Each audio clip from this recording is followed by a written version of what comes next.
अस्सलाम वालेकुम। आज मैं यहाँ दुनिया भर के मशहूर चंगवन सुन फोरम में मौजूद होकर वाकई बहुत खुशी महसूस कर रहा हूँ। अभी सुबह 9:30 बजे हैं और मैं न्यूज़ सेंटर के दरवाजे पर खड़ा हूँ। आप मेरे पीछे मीडिया सेंटर देख सकते हैं। मेरे इर्द गिर्द दुनिया भर के हर कोने से आए लोग मौजूद हैं और फ़िज़ा में टेक्नोलॉजी की नई इजादात का जो जोश है वो साफ महसूस हो रहा है। मैं आज की इस टेक्नोलॉजी मेले की सैर करने के लिए बहुत ही पुरजोश हूँ और उम्मीद करता हूँ कि आपको भी पसंद आएगा ये मेला जो है। आइए मिलकर इस मेले की सैर करते हैं। 2026 चुंगवासुन फोरम में 100 से ज्यादा ममालिक और इलाकों से 1000 से ज्यादा मेहमान शरीक हुए। कुल 21 बड़ी साइंसी और तकनीकी कामयाबियां पेश की गई, जिनमें AI, एरोस्पेस यानी खलाई तहकीक, इंटीग्रेटेड सर्किट्स और सेहत के शोबे शामिल हैं। देखिए मेरे बिल्कुल पीछे आज का पहला जो हैरान कुल मंजर है वो रोबोट के ज़रिए शेर डांस की शानदार पेशकश है। ये यकीन करना मुश्किल है कि ठंडे और मशीनी रोबोट इस रवायती शेर डांस को इतने जानदार अंदाज में पेश कर सकते हैं। खुशी, गुस्सा, उदासी और मसरत जैसे जज्बात को खूबसूरती से दिखाई देते हुए ये रोबोट ताल के साथ छलांग लगाते हैं और पलकें झपकते हैं। इनकी हर हरकत नहायत दुरुस्त और मिलीमीटर तक नपी तोली हुई महसूस होती है। ये टेक्नोलॉजी और चीन के रवायती सकाफती विरसे का बेहतरीन इम्तिजाज है। इस साल के फोरम में रोबोट ने मरकजी किरदार अदा किया और ये फोरम की तारीख में रोबोटिक नुमाइशों की सबसे ज्यादा तादाद थी। अकेले काम करने वाले रोबोट से लेकर मुतअद्दिद रोबोट्स के इश्तराक तक और जदीद टेक्नोलॉजी की डिमॉन्स्ट्रेशन से लेकर अमली इस्तेमाल तक मुख्तलिफ रोबोट्स ने मुस्तकबिल की जिंदगी के मंजरनामे को वाज़े तौर पर पेश किया, जिसे हाज़रीन देख कर, छू कर और बराह रास्त महसूस कर सकते थे। ये देखें कि जो पार्सल आते हैं उसके लिए भी ये इंतज़ाम किया गया कि रोबोट अब पार्सल जो हैं उसको अलग करेंगे। ये देखें ये जो रोबोट्स हैं वो मुख्तलिफ यहाँ पर जो फूड कोर्ट है उसमें मुख्तलिफ़ चीज़ें आपको प्रोवाइड कर रहे हैं, जिसमें कॉफ़ी भी है। जिसको चाहिए कॉफ़ी वो कॉफ़ी वाले रोबोट की तरफ जाता है और उसको कॉफ़ी ऑर्डर करता है और रोबोट उसको प्रोवाइड करते हैं। तो जो ह्यूमन इंटरेक्शन है या ह्यूमन इंटरफेयर वो बिल्कुल ख़त्म है। मुकम्मल रोबोट जो हैं वो कंट्रोल कर रहे हैं, वही बना भी रहे हैं और वही सर्व भी कर रहे हैं। कॉफ़ी, ये पानी ऑफ़र करने के लिए, इवन कि आप पानी ऑफ़र करने के लिए भी रोबोट्स हैं और ये रोबोट आपको पानी ऑफ़र करते हैं। यहाँ पर मौजूद जदीद सहूलियात बहुत ही मुझे मुतासर कुन लगी, जैसे कि पूरे मकाम में मौजूद AI जो ट्रांसलेटर हैं और रोबोट फूड कोर्ट्स हैं। इन सब चीज़ों ने इस तकरीब की जो पेशावराना महारत है और सबको साथ लेकर चलने का गहरा एहसास दिलाया है। इस मौके पर सेहत के शोबे में AI के जामे इस्तेमाल ने भी खास तवज्जो हासिल की है। तिबी सनत तवील अरसे से बुनियादी चैलेंजेस से दो चार रही है, जैसे महंगी और तवील दवा साजी के मराहिल, क्लिनिकल ट्रायल में मरीजों का कम इंदराज, गैर यकसा डेटा का मेयार और पुराने तरीके मरीजों की देखभाल में रुकावट हैं। AI टेक्नोलॉजी में जदीद पेशरफ्त अब इन मुस्तकिल सनत के मसाइल को हल करने के बिल्कुल नए मौके फराहम कर रही है। हमारा स्पाइनल डीकम्प्रेशन सर्जरी रोबोट दो अहम काम अंजाम देता है: लैमिनेक्टोमी और आसाब की डीकम्प्रेशन।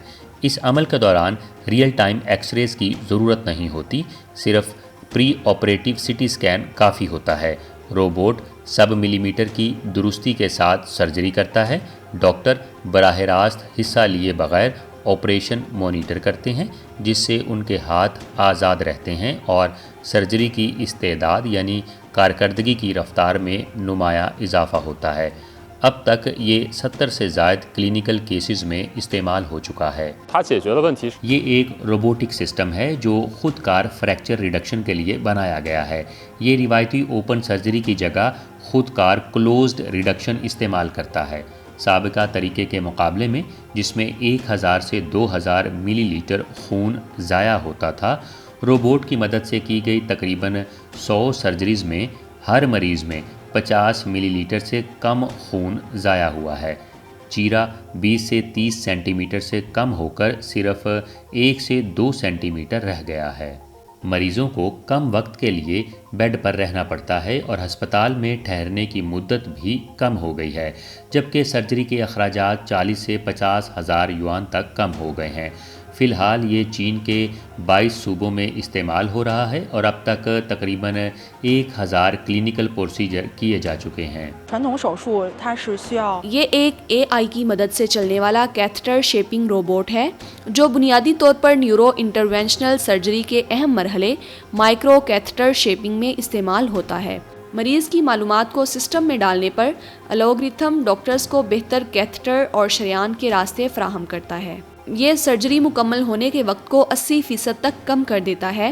دیہی ہسپتالوں میں اس روبوٹ کو استعمال میں لانے پر مقامی ڈاکٹرز کی سرجری کی صلاحیتوں کو نمایاں طور پر بڑھایا جا سکتا ہے۔ 2023 میں مارکیٹ میں آنے کے بعد یہ 50 سے زائد ہسپتالوں میں استعمال ہو چکا ہے اور اب تک 13,000 سے زائد پروسیجر مکمل کر چکا ہے۔ That's a very important question. عام طور پر سب سے زیادہ مشکلات اور غربت میں رہنے والے لوگ اپنی ضرورت کے مطابق صحت کی سہولیات تک کم رسائی رکھتے ہیں۔ صحت صرف بیماری ہونے کے بعد نہیں بلکہ بیماری کی روک تھام کے بارے میں بھی ہے۔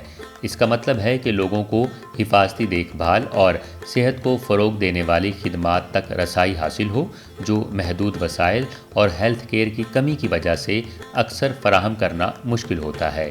اے آئی صحت کے نظام میں انسانی صلاحیت کو بڑھا سکتی ہے، جس سے ہم دور دراز علاقوں تک پہنچ کر ان لوگوں کی خدمت کر سکتے ہیں جو روایتی طور پر نظر انداز کیے گئے ہیں۔ ترقی پذیر ممالک کے لیے یہ ایک اہم موقع ہے۔ اے آئی کی مدد سے امیر ممالک کے ماڈلز کو فالو کیے بغیر وہ صحت اور دیکھ بھال فراہم کرنے کے طریقے نئے سرے سے ترتیب دے سکتے ہیں۔ مجھے یقین ہے کہ یہ ایک منفرد موقع ہے اور یہ کئی کم اور درمیانے درجے کی آمدنی والے ممالک کے لیے ایک شاندار مثال بن سکتا ہے۔ ایک پاکستانی کی حیثیت سے میں جانتا ہوں کہ چین اور پاکستان سدا بہار اسٹریٹجک شراکت دار ہیں، اور چنگ ون سن جیسے فورم جو ہیں وہ ٹیکنالوجی کے مرکزی مرکز سے ہمارا ملک بہت کچھ سیکھ سکتا ہے۔ میری دلی خواہش ہے کہ یہ فورم دونوں ممالک کے درمیان کوانٹم ٹیکنالوجی، مصنوعی ذہانت اور بائیو میڈیسن جیسے جدید شعبوں میں تعاون کو مزید مضبوط بنائے۔